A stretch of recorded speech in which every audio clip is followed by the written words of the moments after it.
The photograph shows a small figure in an oversized Red Army uniform, a Soviet PPSH submachine gun nearly as tall as he is slung across his shoulder.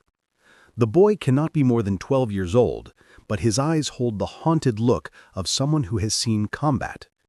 Anti-personnel grenades hang from his belt. His uniform has been tailored smaller to fit his child's body. He stands at attention like a real soldier because that is exactly what he is. This is not a propaganda photo or a symbolic image. This is a Red Army child soldier serving in a frontline combat unit in 1942, one of an estimated 25,000 children who served in Soviet military units during World War II. They were called Sons of the Regiment, Simpulko in Russian, and they were everywhere in the Red Army, from the frozen trenches of Leningrad to the burning ruins of Stalingrad. Some were orphans adopted by soldiers after their families were murdered by German forces. Others ran away from home to fight, desperate to avenge parents killed in the invasion. Others were brought to the front by fathers serving in the military. They were child POWs of circumstances, prisoners of a war they did not start, conscripted by catastrophe, fighting an enemy that showed no mercy to children. The youngest was 6-year-old Sergei Aleshkov, who saved his commanding officer's life at Stalingrad and became the most decorated child soldier in history. These children carried weapons, fought in battles, killed and died alongside adult soldiers. They were child warriors of the Eastern Front, and their story reveals both the horror of total war and the desperate measures people take when faced with genocide. The German invasion of the Soviet Union on June 22, 1941, codenamed Operation Barbarossa, was the largest military operation in human history. Over 3 million German and Axis soldiers crashed across the border in a massive surprise attack, supported by thousands of tanks and aircraft. The initial assault was devastating. Entire Soviet armies were encircled and destroyed. Within weeks, German forces had penetrated hundreds of miles into Soviet territory. Cities and towns fell rapidly, and everywhere the Wehrmacht advanced, children found themselves in the path of a war machine that viewed Slavic peoples as subhuman and showed no restraint in brutalizing civilians. The German occupation was genocidal from the beginning. Wehrmacht and SS units committed massacres in village after village. Families were rounded up and shot. Homes were burned with occupants still inside. The Nazis' racial ideology designated Slavs as Untermenschen, subhumans, to be enslaved or exterminated to make room for German colonization. This was not a conventional military occupation. It was the opening phase of what would become the greatest crime in human history, the attempted extermination of entire populations. Children were not spared. German soldiers shot children who got in their way, left them to starve in destroyed villages, murdered them alongside their parents in mass executions. In this apocalyptic context, the phenomenon of child soldiers emerged. Orphans wandered through forests and ruins, their parents dead, their homes destroyed, their villages gone. Some of these children encountered Red Army units retreating before the German onslaught or advancing to reclaim lost territory. The soldiers faced an impossible moral dilemma. The proper response would be to send orphaned children to the rear, to orphanages or relatives far from the fighting, but the rear barely existed. The Germans had overrun vast territories. Orphanages were full or destroyed. Transportation was reserved for military purposes. And many soldiers, looking at these starving children, saw their own sons and daughters, felt a parental obligation that transcended military regulations. So the soldiers did what soldiers in Russia had done for centuries. They adopted the children informally, making them sons of the regiment. This was an old Russian military tradition dating back to the Tsarist army, when orphan boys of enlisted soldiers would be taken in by regiments and given odd jobs. The tradition continued into World War II, but with a terrible difference. The scale was vastly larger, and the children were not kept safe in the rear. They lived and thought on the front lines, exposed to combat, sharing the same dangers as adult soldiers. Sergei Aleshkov was 5 years old when German forces reached his village of Green in Kaluga Oblast in 1941. His father had died before the war. His two older brothers, Ivan and Andrei, went to the front as soldiers.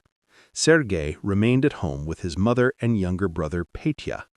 The villagers of Green helped Soviet partisans operating in the forest.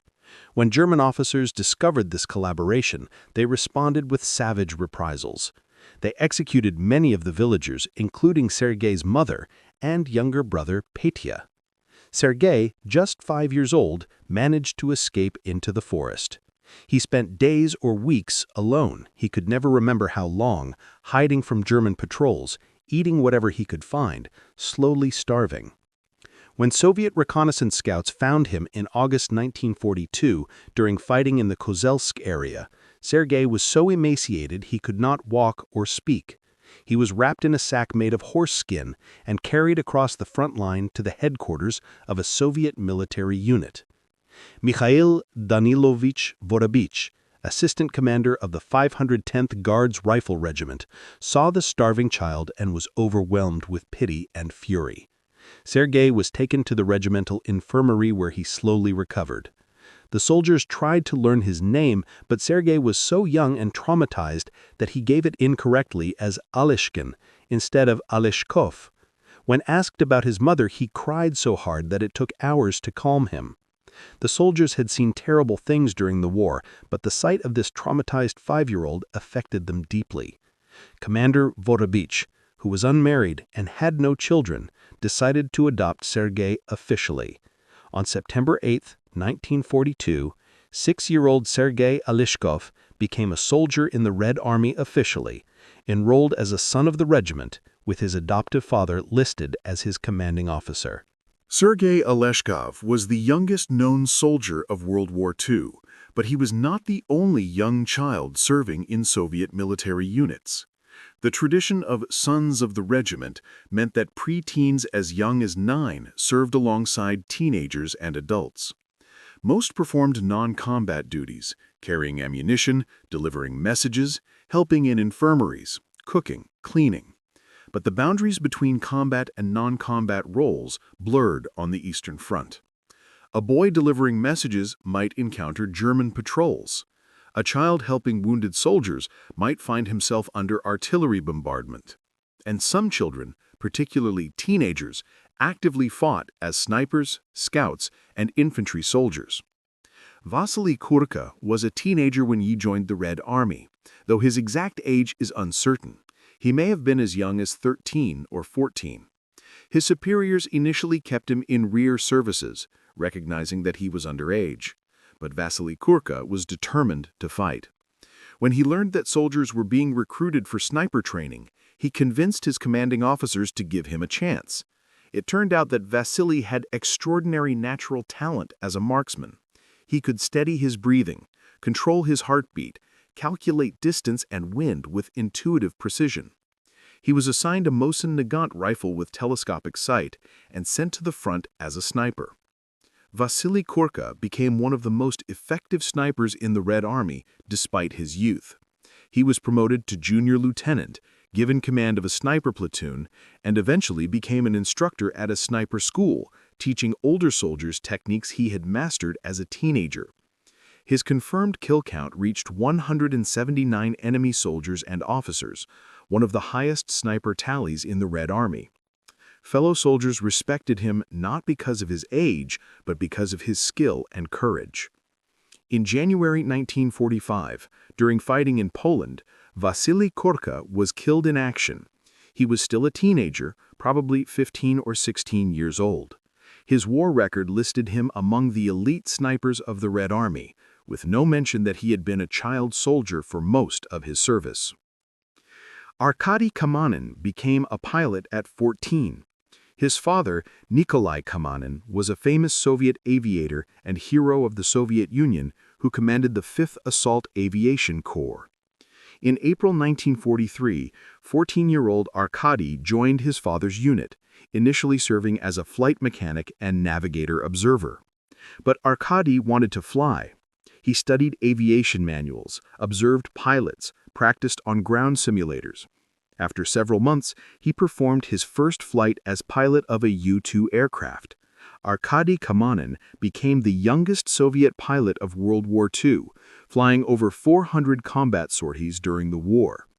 He survived the conflict but died of meningitis in 1947 at age 18, his young body finally succumbing to the accumulated stress of war.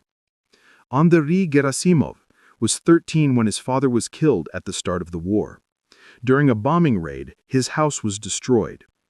Ivan believed his mother and sisters had burned alive inside, though he would later discover they had survived. Orphaned as far as he knew, Ivan made his way to an artillery regiment of the 112th Infantry Division. The soldiers took him in, making him an assistant cook and later an ammunition carrier. Ivan spent the rest of the war with the artillery regiment, helping to feed soldiers and hauling heavy artillery shells during combat. He survived the war and was eventually reunited with his mother and sisters, but his teenage years had been spent not in school, but in military service. The 6-year-old Sergei Aleshkov was officially forbidden from participating in combat operations. His small size and young age made it impossible for him to handle weapons or perform physically demanding military tasks. Instead, he served as a kind of mascot and helper, delivering letters to soldiers, assisting in the infirmary, and most importantly, providing emotional support to men who were far from their own families and children. Soviet soldiers loved Sergei. They sewed him a miniature uniform. They taught him military drills and regulations. They gave him responsibilities that made him feel useful. In a war where death was constant and hope scarce, the presence of a 6-year-old child who had survived German atrocities gave soldiers something to protect, a reason to believe that they were fighting for something beyond mere survival. In November 1942, Sergei's regiment was transferred to Stalingrad, where the most brutal urban battle in history was being fought.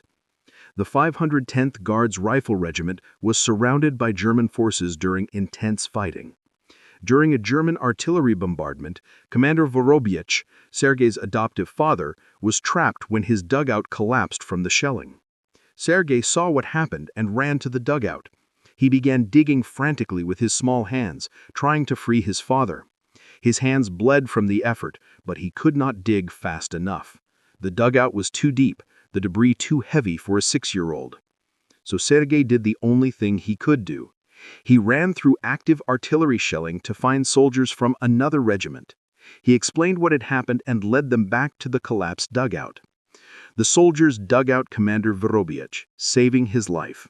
Sergei participated in the rescue, his tiny hands pulling away rubble alongside grown men. For this act of courage, running through artillery shelling to save his commanding officer, 6-year-old Sergei Aleshkov was awarded the Medal for Battle Merit. He remains the youngest person ever to receive a Soviet military decoration for valor in combat. But not all child soldiers were as fortunate as Sergei. Thousands of boys who served in Red Army units were killed in action. Their deaths were rarely recorded individually. They appear in casualty statistics as ordinary soldiers, their youth and the circumstances that brought them to the front lost in the vast numbers. Some died in combat, shot by German soldiers who had no way of knowing they were facing children. Others died in artillery bombardments or air raids that did not discriminate by age. Still others died of diseases that ravaged military units: typhus, dysentery, pneumonia. The mortality rate for all Soviet soldiers was horrific.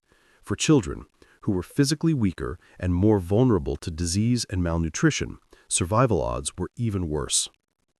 The phenomenon was not limited to the Red Army.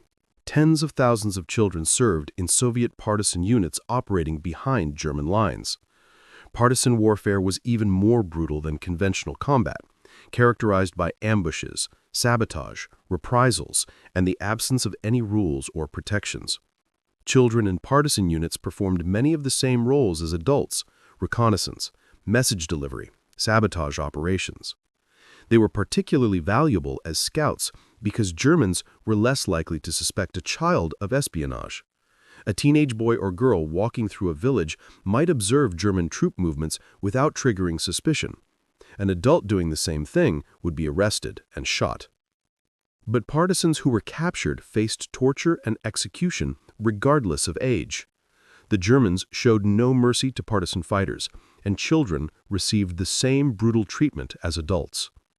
When German forces captured partisan-supporting villages, they often executed the entire population, including children. The partisan war was genocide meeting resistance, and children were caught in the middle with no protection from either side's brutality. The Soviet state officially discouraged the use of child soldiers. The minimum conscription age was 18, though some 17-year-olds managed to enlist. But official policy meant little on the Eastern Front, where the Soviet Union was fighting for its survival against an enemy that sought to exterminate the Slavic peoples. Local commanders faced with orphaned children had to make immediate decisions. Send them to the rear, where they might starve in overcrowded orphanages? Leave them in bombed villages where they would certainly die? Or bring them into military units where they could at least be fed and have some chance of survival? Many commanders chose the latter option. They justified it as mercy, as the least bad alternative in a situation with no good choices.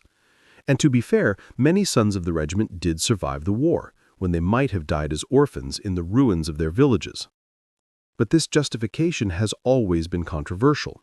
Were these children saved by military adoption, or were they exploited, turned into soldiers when they should have been protected? The answer is probably both. The Eastern Front was a place where normal moral categories broke down, where survival itself became the only achievable goal.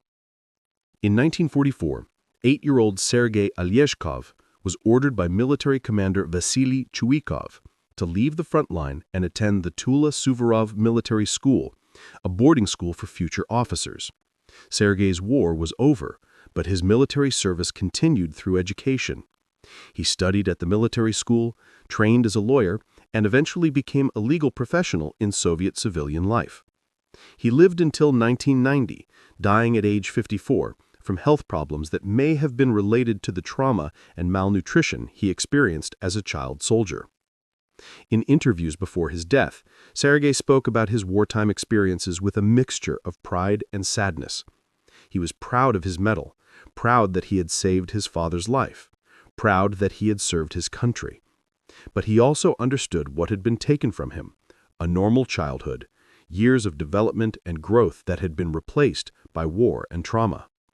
The Soviet government officially recognized approximately 3,500 sons of the regiment after the war, awarding them veteran status and benefits. But the true number was certainly much higher.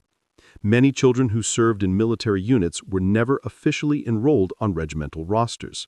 They existed in a gray area, adopted informally by soldiers, given uniforms and sometimes weapons, but not registered with military bureaucracy. When these children died, they often left no record. When they survived, many did not receive recognition for their service. Estimates suggest that as many as 25,000 children served in Soviet military units during the war. But this number is uncertain and may be conservative. After the war, Soviet propaganda celebrated child soldiers as heroes who had patriotically defended the motherland. Books and films portrayed sons of the regiment as brave and resourceful, emphasizing their courage while downplaying the trauma and exploitation they experienced. Valentin Kataev's 1945 novel, Son of the Regiment, became enormously popular, telling the story of a young orphan adopted by soldiers and eventually sent to military school. The novel was based loosely on real events, but romanticized the experience, presenting child military service as noble and character-building rather than as a symptom of societal collapse. The reality was far grimmer than the propaganda suggested. Children who served in combat units witnessed horrors that damaged them psychologically for life. They saw friends killed, participated in killing enemy soldiers, lived with constant fear and deprivation. Even children like Sergei Aleshkov, who survived and prospered after the war, carried scars that never fully healed. The sleep disturbances, the hypervigilance, the difficulty with emotional intimacy, these were symptoms of what we now call post-traumatic stress disorder, but which was not recognized or treated in Stalin's Soviet Union. Veterans were expected to be strong, to move forward, to rebuild the country. Admitting psychological damage was seen as weakness, as failure to properly embody Soviet manhood.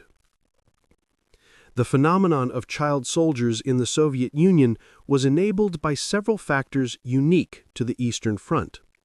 First was the genocidal nature of the German invasion, which created massive numbers of orphans. Second was the total mobilization of Soviet society, which blurred distinctions between military and civilian, between front and home front. Third was the Russian military tradition of sons of the regiment, which provided cultural precedent for incorporating children into military units. Fourth was the catastrophic scale of Soviet losses, which created desperate need for manpower at every level. And fifth was the authoritarian nature of Soviet society, which gave local commanders enormous discretionary power without effective oversight. But perhaps the most important factor was simpler and more human.